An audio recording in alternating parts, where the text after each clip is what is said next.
che è quella che parla di quando mia moglie mi ha detto che ero papà, che ero diventato papà.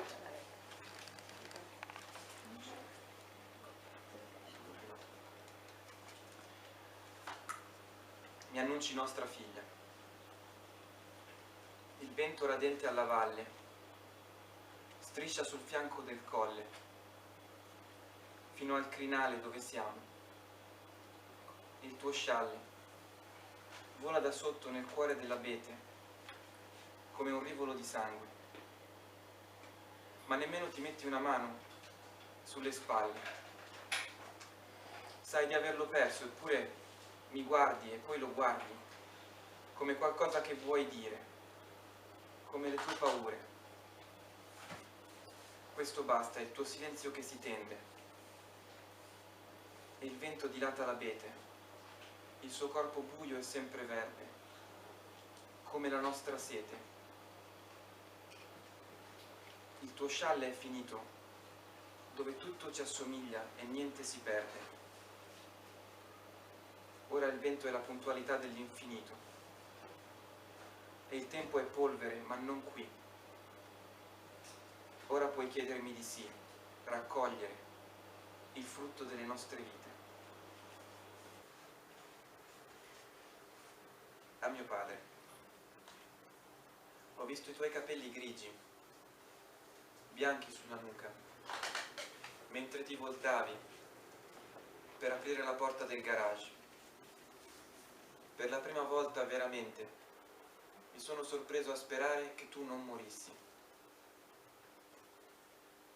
Poi mi sono ricordato del tuo volerci bene che ancora non capisco, del tuo sapermi alle tue spalle e che non hai bisogno di voltarti per guardarmi.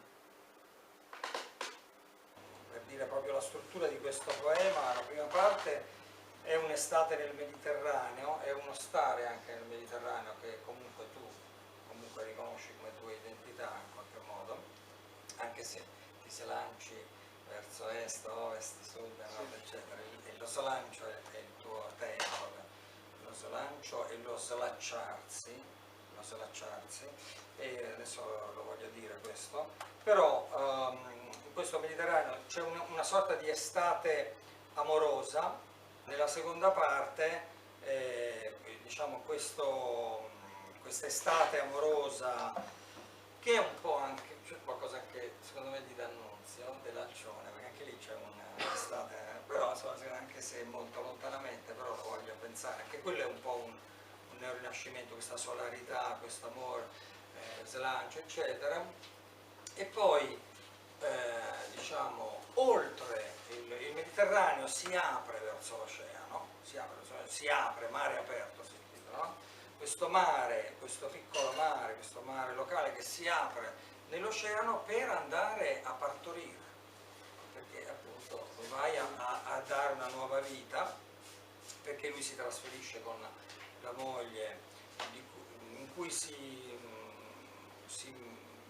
capisce che c'è stato un periodo fiorentino con l'idea anche di dare nome Florence alla figlia. Come avete notato anche dalle poesie appena lette, è un libro dove il mondo sta a un livello e il poeta va sempre su e giù, no? Cioè, il mondo sta qui e poi il poeta va agli altri livelli, no? Sopra, sotto, eccetera.